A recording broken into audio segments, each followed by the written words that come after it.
highlight port opportunities and the benefits of working at a port.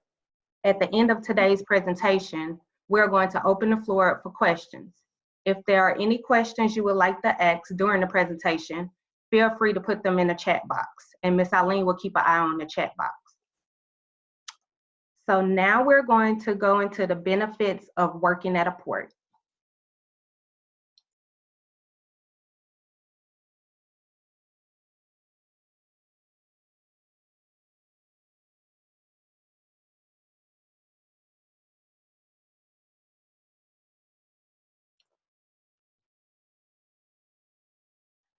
So the benefits of working at a port authority.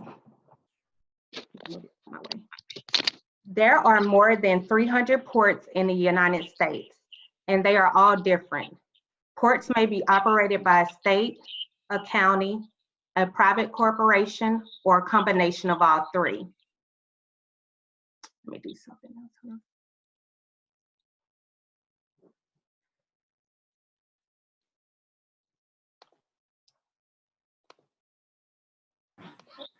There are 360 commercial ports in the United States, and 26 of those ports are located right in your backyard.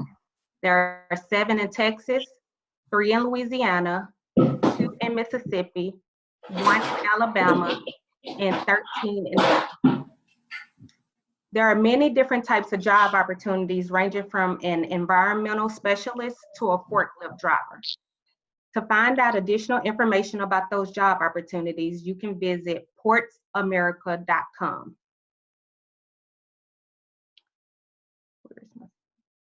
Now, before we get to our speakers, I would like to show you a brief video about an environmental specialist job at the Port of Long Beach in California.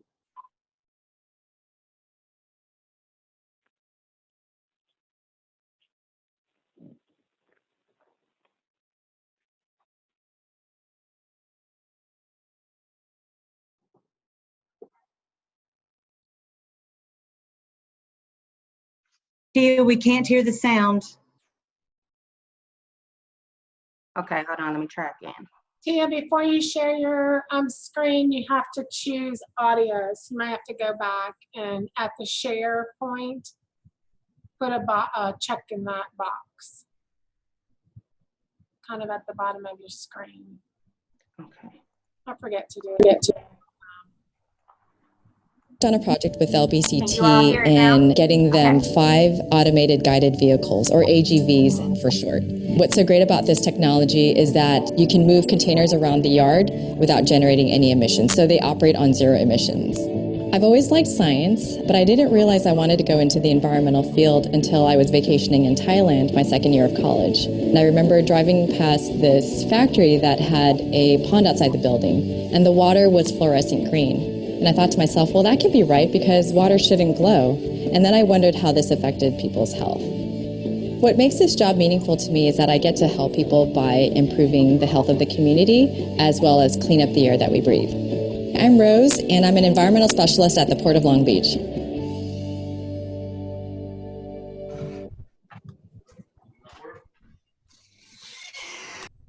And now I would like to introduce our guest speakers, Mel Arsenault and Darius Johnson. Good afternoon, everybody.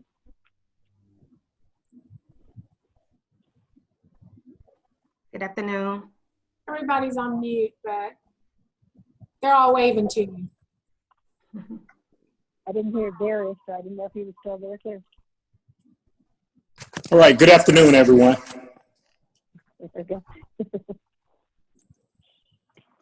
So, Tia, do you want me to jump in? Yes, ma'am. You can go ahead. So, as Tia said, my name is Mel Arsenault, and I've been at the Port of Elsport for just a little over 6 years. I'm a newbie compared to Darius and all his ports. You can hear about Darius's long family history, even with the port, and he's a very valued partner, so I'm glad to be on this call with him. A couple additional things. Hey, Mel. Comments about port. Yeah. Mel, I need to stop you because we can't hear you. And your volume's very low and there's some feedback. Is that better? say something else. My volume is on as high as it goes when I'm not on speakerphone. No, unfortunately, that's not better. If you have it open on your computer and you're on your phone, you might need to mute one of the. Yeah, I don't have it open on the computer because I was Okay, gotcha. into the meeting. So you heard me that time though, right? Technical difficulties. It sounds like you're a little better. Speak again. I don't have the speakerphone on my phone. I'm just talking on the phone. Oh, The that's volume better is now. up as high as it. That's I have a better. hard time hearing you every time you guys respond. It's very garbled. So I don't know if you're hearing what I'm saying or not because your response back to me is garbled. Okay, yeah, we could hear you better now. Okay. So just a couple other things I would add to what Tia said about ports in general. You know, we don't think about that most everything that we wear and things that are in our houses come into the U.S. from ports. They estimated this last year for 2020 that the value of all that cargo that's come either imported or stuff that's imported and exported into ports is about $1.3 trillion. And they estimate that for every $1 billion, I didn't do the math, but for every $1 billion of cargo value, there's about 15,000 indirect or direct jobs with the port. The difference with that is a direct job would be somebody like myself and Darius that actually work right at a port. Indirect jobs could be vendors and service providers that are not based at the port, truck drivers. So that's a lot of jobs around the world. As Tia said, the largest port in the U.S. is Los Angeles, Long Beach, and the largest port in the country, in the world, is in Shanghai, China. My boss, Jonathan, had a chance to go there last year, and he just, he's been in the port business for a long time, and he was blown away by everything that they sell. Let me tell you a little bit about the port, Gulfport, and then I'll jump into the jobs. So we're the Mississippi State Port Authority, but we are what's known in Mississippi as an enterprise agency. So we're not, we don't receive funding the same way that the Department of Transportation would or the Department of Health and Human Services. Being an enterprise agency means that we have to earn our own money, so that the money that we generate from vessels coming in, from leases of our property, that's how we make money and pay all of our bills. The port actually got established right after the Civil War. The city grew up around us, and we've become that was in the late 1880s and 90s when it started. I think they consider our official start 1902. We're the second largest fresh fruit importer in the U.S. of bananas and pineapples and plantains, and Darius can tell you all the great work that his folks do getting those products out to the market. Most of our tenants that are cargo-based are coming from Central America. Dole, Powell, and Chiquita all have weekly calls, bringing products here and then taking things back to Central America, usually large rolls of paper for the banana boxes, cotton for the material that goes into some of the Champion or Fruit of the Loom, Victoria's Secret, Under Armour garments that, again, get imported back into the U.S. We have several industries or sectors represented at the port. We obviously have pretty strong cargo operations. We have education and research with the USM Research Center, and they have billions of dollars of contracts to do research primarily around the Gulf, but they do go to some other locales. Hospitality for folks that are local folks. The Island View Beach Hotel sits on our property, so we generate revenue from that, although obviously not currently. We have oil and gas represented, and then education. We just last year completed the majority of a $570 million restoration and expansion project from the effects of being destroyed by Katrina. We have one project or one building left, which will be an ocean enterprise facility that will be named after Senator Roger Wicker. That building, it really will be a companion with the Ocean Marine Research Center that USM has on the campus now. So that's really our biggest focus of environmental jobs at the port. Those folks are doing research, as I said, out in the Gulf and the Atlantic. They're partnering with a lot of universities really around the world. A lot of other research vessels come from other universities down here to the Port of Gulfport to work and collaborate with the folks here. Dr. Ballard from Titanic fame is actually going to be part of this new facility, and will have a mini base right here at the Port of Gulfport. They are doing oceanographic research, and they are also focusing on unmanned vehicles, drones, underwater drones. If you ever had a chance to go inside the building and get a TV that looks like there's a corner missing out of it for the folks that are local, and in that corner there's actually a swimming pool, if you will, in there where they're actually building and testing underwater drones to be used both for commercial purposes and for the military. There's several categories, if you will, of jobs at the port. There's folks that work at the Port Authority like myself. So we have just 37 folks that work for the Port Authority, kind of divided about half into administrative jobs. Our offices are, a very traditional office setting, HR, IT. I do workforce development and grant development. Other folks are engineers, lawyer, finance people, those kind of things. The operations folks are responsible for keeping the port up and running, working with folks like Darius and his partners to make sure that all the buildings and facilities are in good shape. The lights are on, everything works, and they're ready to go. We actually own the large gantry cranes, and Darius's folks operate them, but we're responsible for making sure to maintain them. So we have a small crew of folks that are there whenever a vessel comes in to make sure that those cranes are up and running all the time, because the tenants are renting them by the hour for the longshoremen to load and unload the vessels for them. That's a good example of how, as we restored the port, that we were trying to be more environmentally aware and build things into the process, the restoration process.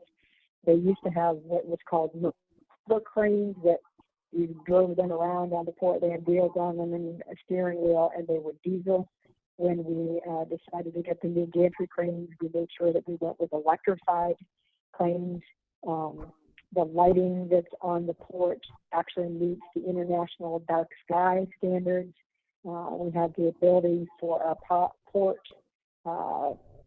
operations director with his cell phone to be able to turn the lights up or turn the lights down or dimmer them, depending upon whatever happens to be going on.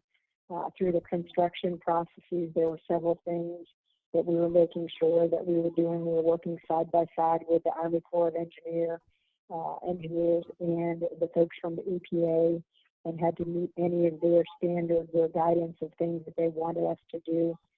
At one point when they were working on putting what they call fenders, kind of like bumpers in a way, along the berth of one part of the port, and they had to do some construction underwater, folks actually asked us to put up what's now commonly called bubble curtains.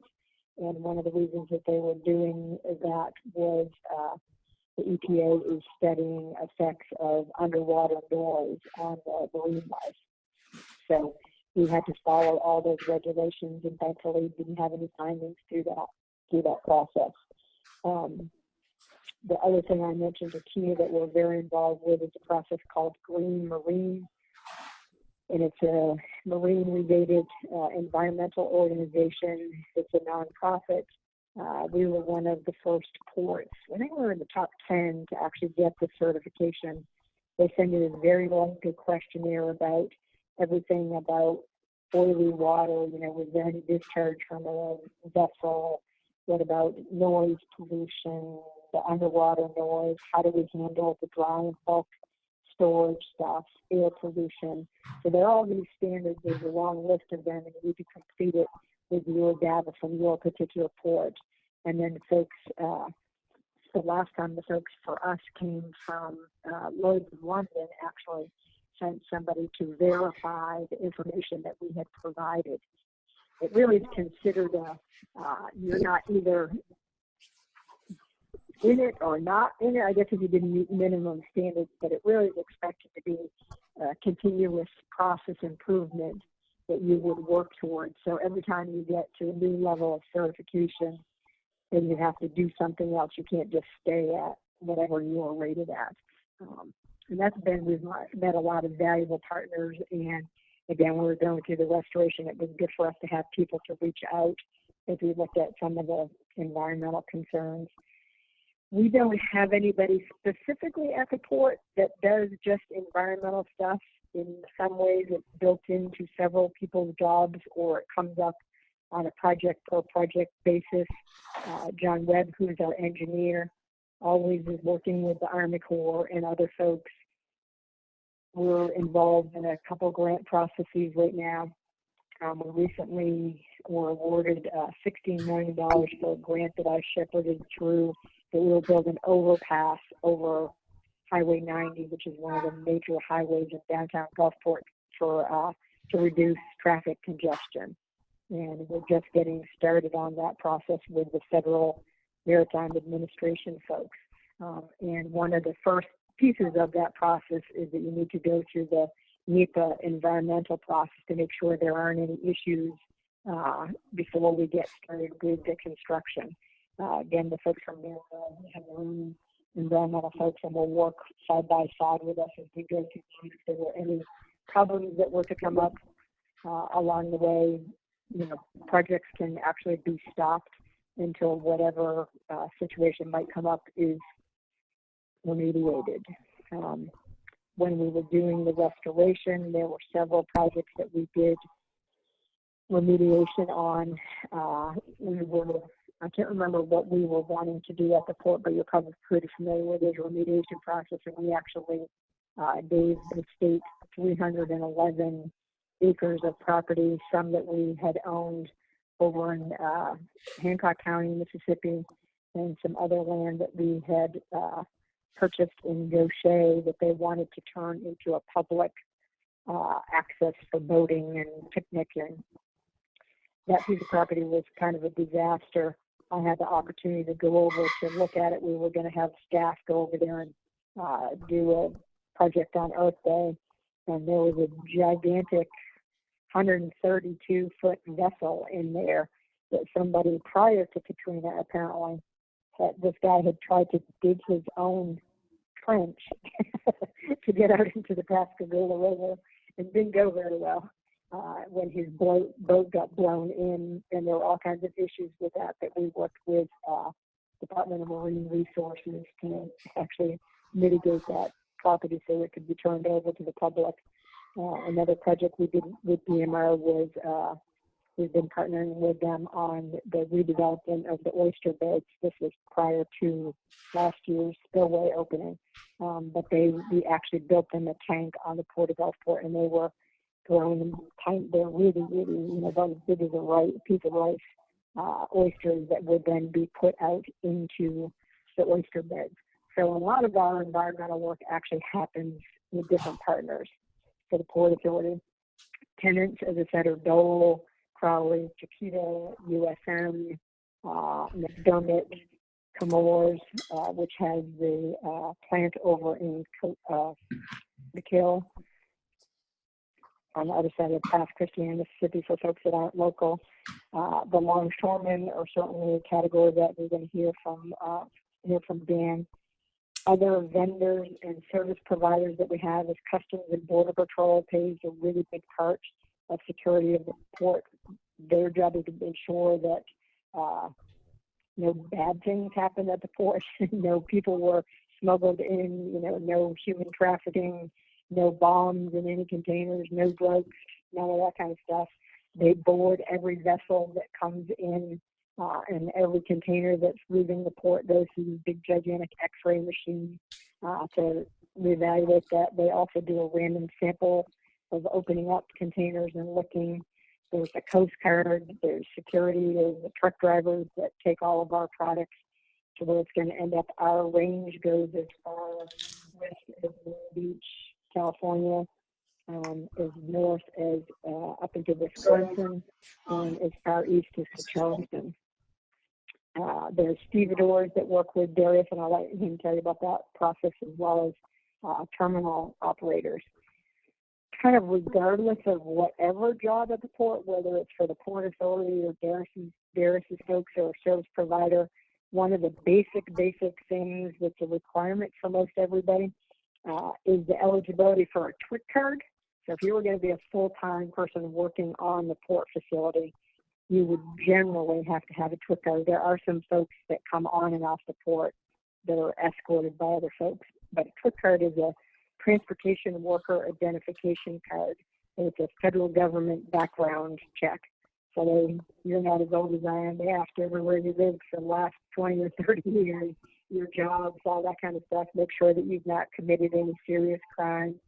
And if somebody had, there's a process. We work a lot with community groups to do expungement programs where somebody, especially if somebody had done something when they were young, that they could get that, quote, expunged from their records so that they would be able to get a TWIC card to get employment.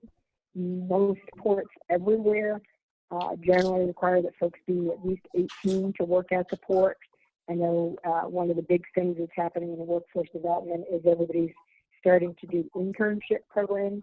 Everybody that I've met so far, ourselves included, any of the internship programs that we've done with local high schools or individuals have been in our office facility. They've not been out operating on the port. There's just a ton more liability with that. Obviously, there are some jobs that require physical requirements, how much you can lift and all that kind of stuff, and then obviously job-specific skills. If I were going to apply for an accountant, I would obviously, preferably have a degree in finance or accounting from a 4-year school. So that's what I got to say, I guess.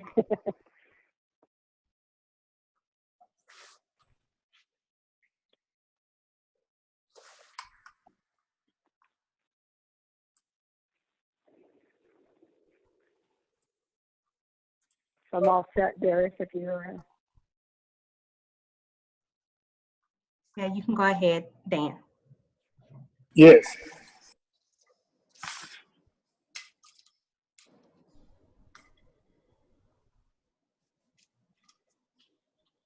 You can go ahead. Okay. Oh, you can hear me. Okay. I just missed my picture up there. That's what I was looking for.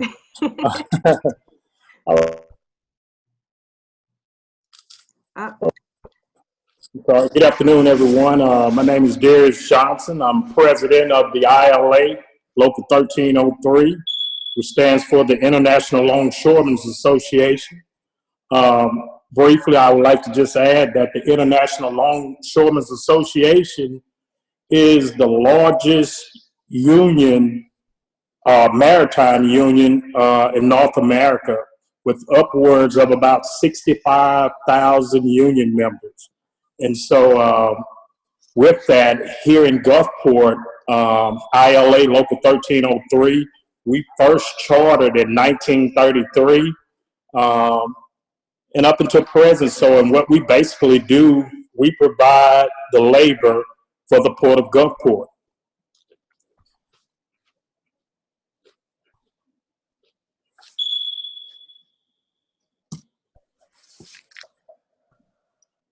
Hello? Hey, you done? Yeah, can you hear me? Mm-hmm.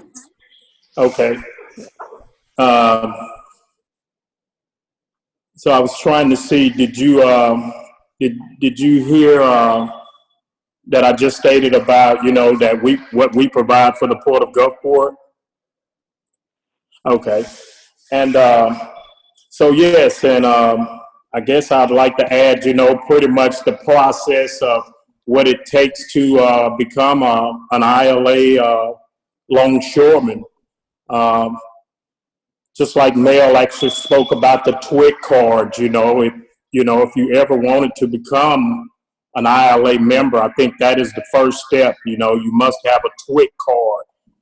That identification card is what's going to get you, on the port. It's what's going to get you to the training. And that's really where it starts at for all new members that would like to join our local.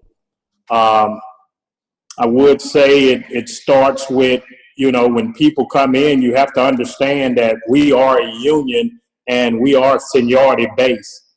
Anyone that comes into our union, you have to be what you call a casual for 2 years, and then your actual seniority starts.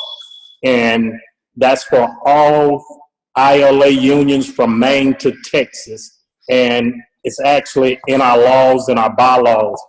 And so that's something I think that's important for everyone to understand, because a lot of times if people feel like, they see or hear about the money that the longshoremen make, and if a new person comes in and he thinks that he'll hop right in making $35 an hour, it's more to it than that.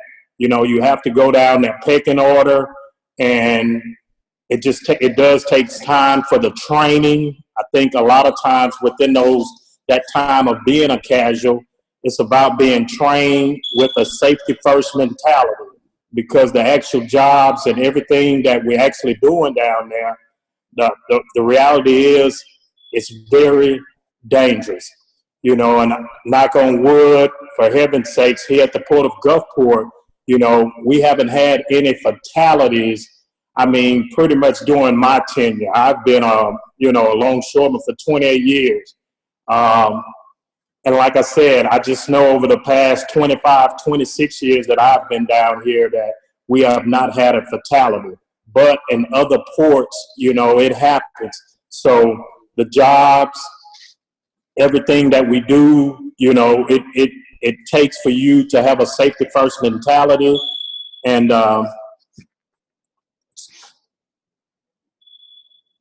and like I said, and that, that's one of the main things, we do want people to come to work, do a good job. And also, we would like for you to go home safe.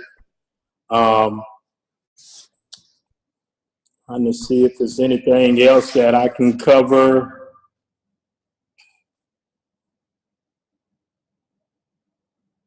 But I think that's pretty much it as far as, I think if anyone are interested on becoming a longshoreman, I will say, we do go off of our Constitution and bylaws, which, talks about discrimination.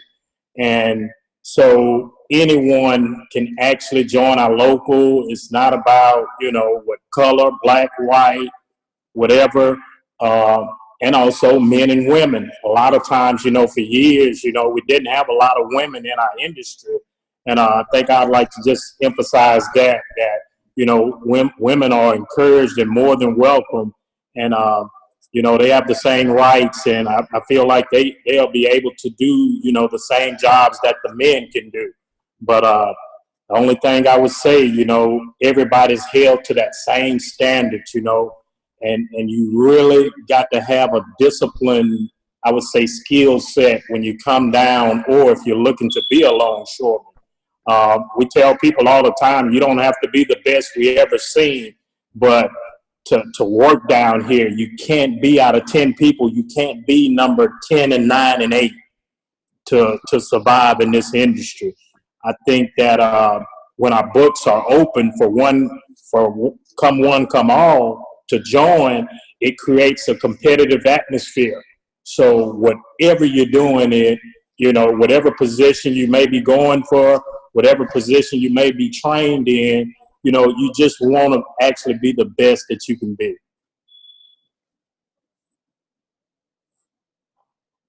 Thank you so much, Darius. And thank you, Mel, for the great information you all provided to us. Ms. Arlene, do we have any questions in the chat box? Okay, great. Thank you, Tia. And let's see. Yes, we do have a few questions. And after we handle the questions that are in the chat box, if anyone else has questions they would like to ask, and if we have time, we will get to those. So the first question we have, and Darius and Mel, whichever one of you would like to answer the questions, just go ahead and speak up. That'll be fine. Okay, our first question is, where do you see someone who is interested in environmental careers fit in best at a port? And what certification would you recommend? Will you say the tail end of that question again, Tia? I lost you for a second there. I'm sorry, Mel, I couldn't hear you. Could you speak up, please? I said, can you read that question again? You dropped off when you got near the end of it. Certainly. The question is, where do you see someone who is interested in environmental careers fit in best at a port? And what certifications would you recommend? I can take a tab, and Derek, if you want to add anything. I think that's going to be a growing job category, if you will, at all ports. You know, thankfully, you know, we're becoming a lot more environmentally aware in the U.S. and around the world. And I think probably more and more standards will be developed that ports will be required to actually meet, whether it be as part of a construction project they're doing or as part of our normal operations. I think for somebody, you know, I think it depends on whether somebody wants to work on something like USM on a research side, which is not specifically port related, you know, but there are other places around the world where universities are based at a port. I think doing some work around sustainability, ports historically haven't been great around recycling. I know there's a lot of great college programs around sustainability.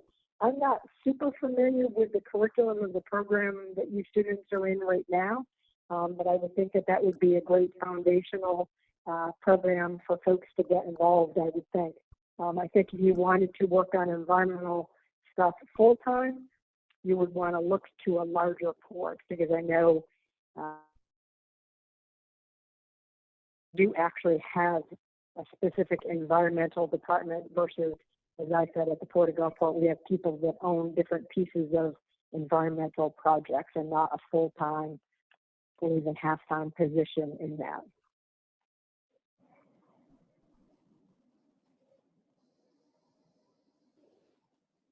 Okay, Mel, and what was that second thing you mentioned? Opportunities with USM, and then you mentioned, excuse me, something else? So, university, you know, ports are getting very involved just in real estate development in general. So there's starting to be some other ports. I can't tell you right off the top of my head. I just recently was reading about this, that other folks are having people that want to be near the water come rent properties from ports. So, you know, a lot of those are commercial businesses, like some of the folks that are going to come work with USM are private businesses and not actually as part of USM. But I think programs in sustainability, environmental education, you know, we as a port have a fairly large community outreach program, but we don't have any environmental specialists at the port. But that is a big job at a lot of larger ports, where folks go out and educate primarily K through 12 students on marine life, what happens at the port to those animals, you know, all those kind of things. Okay, great, thank you. Darius, Dan, did you want to add anything to that? No, I really agree with everything that Mel had mentioned. Like I said, with, you know, myself and my position being president, a lot of times the jobs that, you know, that are pretty much are going to come across my plate are dealing with containers. We'll be dealing with break bulk. And so I just agree with her when, if this person is looking for something just with an environmental tag, it'll probably be at a larger port. Okay, great. Thank you, Dan. Yes. Let's see. The next question is, since it was mentioned that, at least at the Port of Gulfport, we don't have a particular staff person that's focused on environmental work.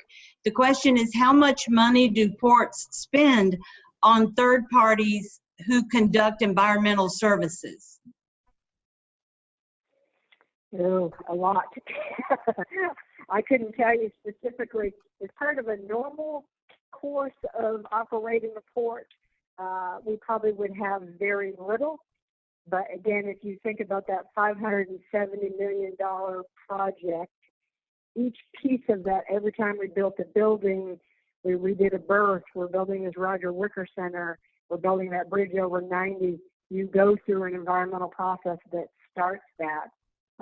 We have, for that work, used local engineering firms and testing firms that are based right here in Harrison County, Mississippi, to have done that work. I would imagine it's probably, and I'm just totally guessing off the top of my head, but I would imagine it's probably somewhere between $10 and $20 million maybe out of that 570. Could be more.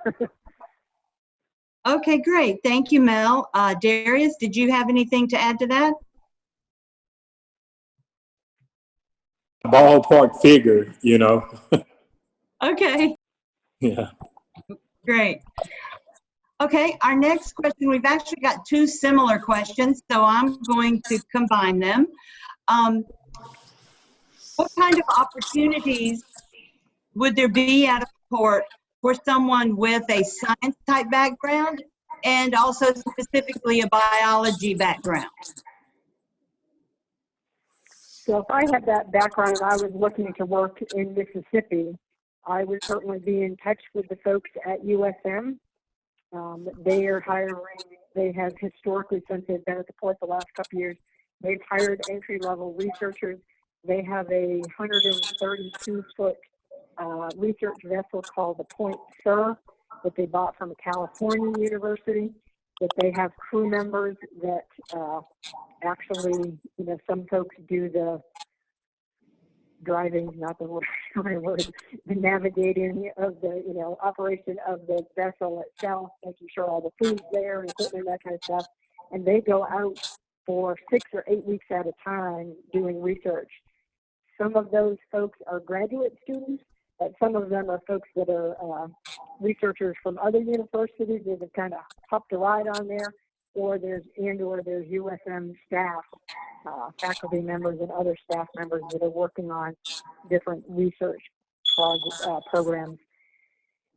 I know they, as part of this new building that's being built, the Roger Wicker Ocean Enterprise Facility, the OES, they're going to call it. Again, that's going to concentrate. The first tenant for that job, for that building, is going to be NOAA, the Weather Service folks. They're going to be based right there at the Port of Gulfport.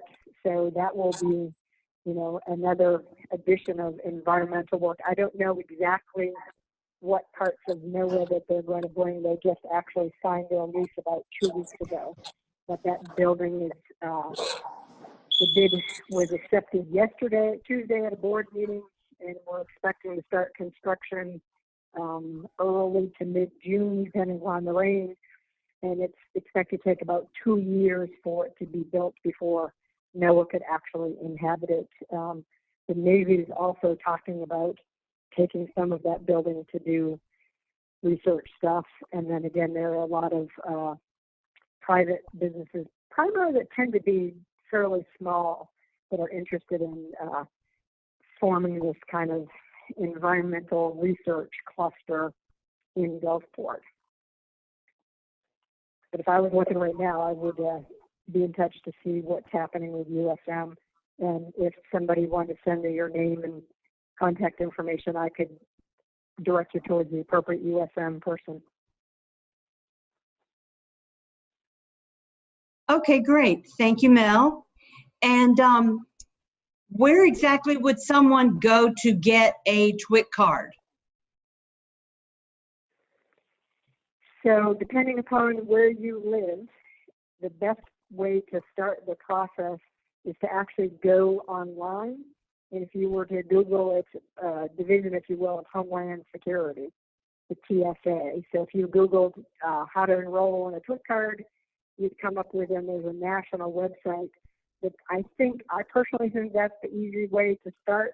So you're completing, putting all your addresses and your previous jobs and experience, doing it online, and then you can schedule an appointment with folks, and then you do actually have to show up in person to have an interview, take your fingerprints, interview you. Like when I went the first time when I came here, they were like, asked me something, and I had given them an incorrect address from like 30 years ago. So you want to make sure to be very complete on your application and check your facts. It was a place that I had rented a place at the time, and I transposed the street numbers, and they knew what the actual number of the street that I lived on, and I didn't because I had forgotten. So you want to be very careful with that. It is a federal background check. They have access to everything. So you just got to be straight, and like I said, you just schedule an appointment here in Gulfport. It's actually located right across the street from Darius's office. On 30th Avenue, and you could, on that same website, I believe there's a locator, so I think you can put in your zip code, so it would tell you where in Florida you could get one, where in Texas, Alabama, Louisiana, where you'd actually go. Okay, great. Thank you. And kind of a different angle of question. What's the most memorable wildlife or fish encounter you've had working on the water in your career? Go for it, Derek. Wow. You say wildlife or fishing encounter? Yes. Well, wow. I tell you, and I think, once upon a time, and this had to be years back, I'd say probably 15 years ago, the members and people that entered the port, they were allowed to fish. And, you've actually just seen just some of the biggest catches from, the actual people down there at the port. And like I said, just, myself, I think the most biggest thing I ever seen, it was an actual flounder that was down there. And they was actually flounder, but it just came to the edge of the water. But it just reminded me close to like a halibut. And it was just so huge, and everybody just came over and watched it and kind of like just glided out in the water. But that's something that just sticks with me to this day because of the people that huddle around just looking at it. But that was just, so. And for me, just recently, folks may have heard, and if you're local, you probably heard that we had at the beginning of the pandemic, several cruise ships that had come into the port kind of as a safe harbor because there wasn't enough room at their home port. And I was over there working through that process as we were trying to get the crews off and headed home to whatever country that they came from. And one of the vessels had come into port the day before, and this was a Sunday morning. And they were coming in, and the pilots were, steering them into the harbor and what berth they were going to go on. And they were going very, very slow at that point. But we looked over, and there were dolphins swimming alongside the bow of that gigantic cruise ship. But it was just really, really cool. We were all like, oh, my God, that's the coolest thing ever. And then I think my second was I'd only been here for a couple weeks, and they called me because there was a gigantic alligator over on the rocks at the port. So I had never seen an alligator au naturel, you know, only at SeaWorld or places like that. So it was to me it was a huge alligator, but it was just kind of cool to think that, you know, nobody bothered him. He was just over there sunning, he or she. So it was cool. Great, thank you. And we've got just a few more minutes. What sort of entry-level positions are there, and how long does it take to move up from an entry-level position? I can start and throw to Derek with the talks about seniority. So it said most of the jobs at the port either happen with the longshoremen or with the tenant. So I can't speak directly to their processes because we don't control that or manage that anyway. That's their thing. We're obviously there to support folks at the port. And I will tell you this, at most port authorities across the country, it's fairly difficult. We have ports, as I said, I've only been here for 6 years. We're kind of divided into probably 2/3 of the Port of Gulfport Port Authority staff have been at the port for like 20 years plus. And then probably about 1/3 of us have been here 8 years or less. And not necessarily young folks. I just turned 60. So, but somebody who works with me, Kimberly, she came to us about 1.5 years out of Loyola, so she came as a 22-year-old. So she was our youngest staff there for a long time. Depends on which part of the port you want to work in. As you said, Kimberly was very young, was out of Loyola in New Orleans, had a degree in marketing and public relations, but no experience with a port, but had a lot of great skill with graphic arts, with event management, a lot of enthusiasm, really smart, and learned the port business very, very quickly. She has been promoted once in that 6 years.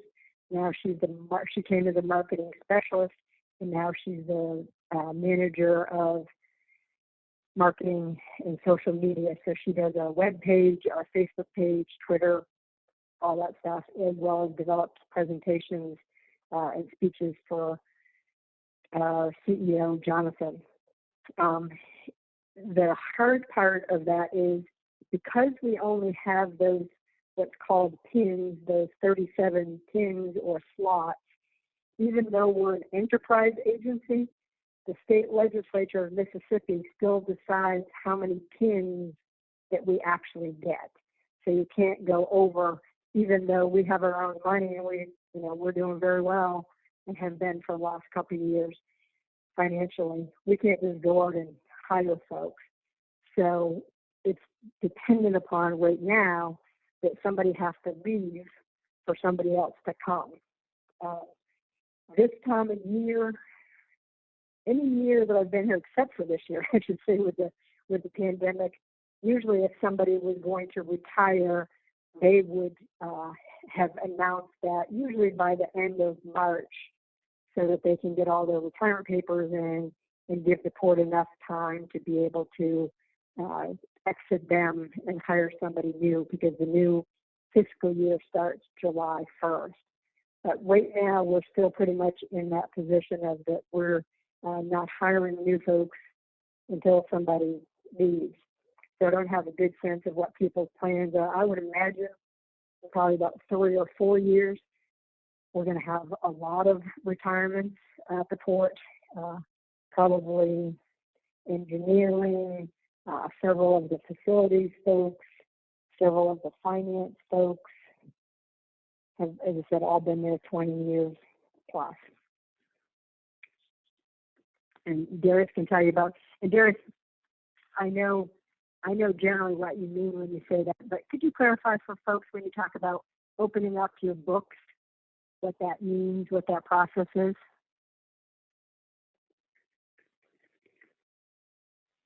When we speak, folks, we are a union, And what had happened, there is an initiation fee with us. And right now that fee is $500, to join.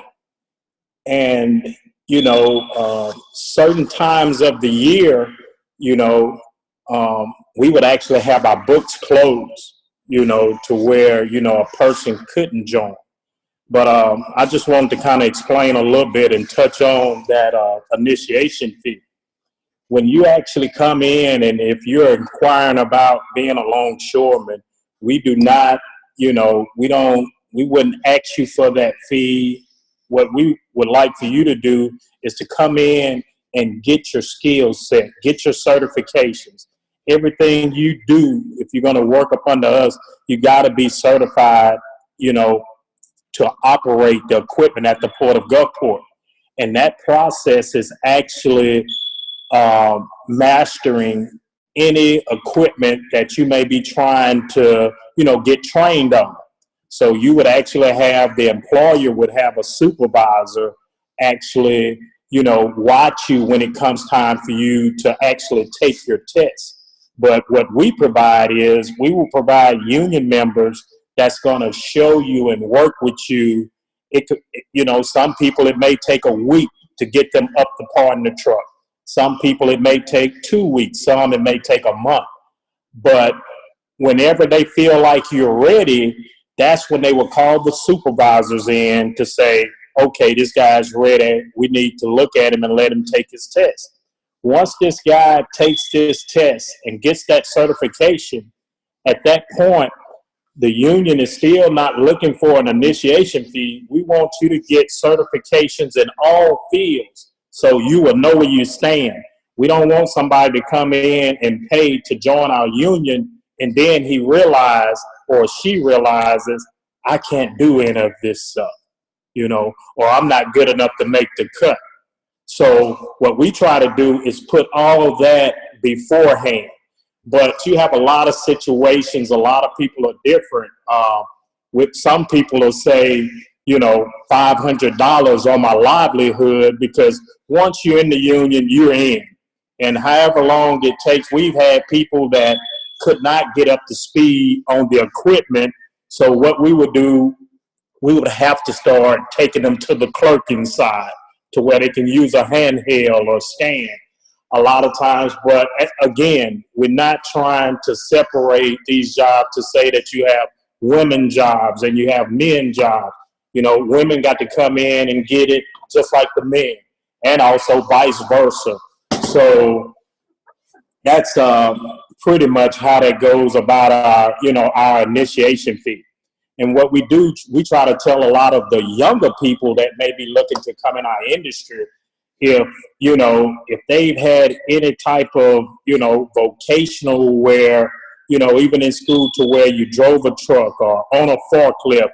And, what we try to tell all our young people to, as far as shooting for the stars to where this industry definitely needs you, if you can take a course operating a crane, it's like, you don't need us, you don't need the port, you don't need the employer, we all need you. Crane operators, you're set. Anybody that's certified on a crane can come now and their life will, you can go right in. So that's what we try to tell our people to, if you can get certified in certain places even beforehand, so therefore, once you get ready to come in this industry, you don't have to take these baby steps as far as getting trained, and you have more familiarity, with the equipment and with the system, how it goes. Okay, great. Thank you, Mel and Darius. I think our time is winding down, so I'm going to pass it back to Tia. Okay. Again, thank you guys so much. Really appreciate you attending this session. And for the members, if you all would like to learn more about port opportunities throughout the U.S., my contact information is here. My email address is sblaking@corenetwork.org. And my contact number is 228-896-5351. And I'm pretty sure majority of you all have my contact information. So just call me, email me, or even text me, because I know I gave a few of you my cell phone number. So just contact me at any time. Thank you. All right. Thank you. Thank you, Thanks, everybody. All right. Later. Bye. Have a great afternoon.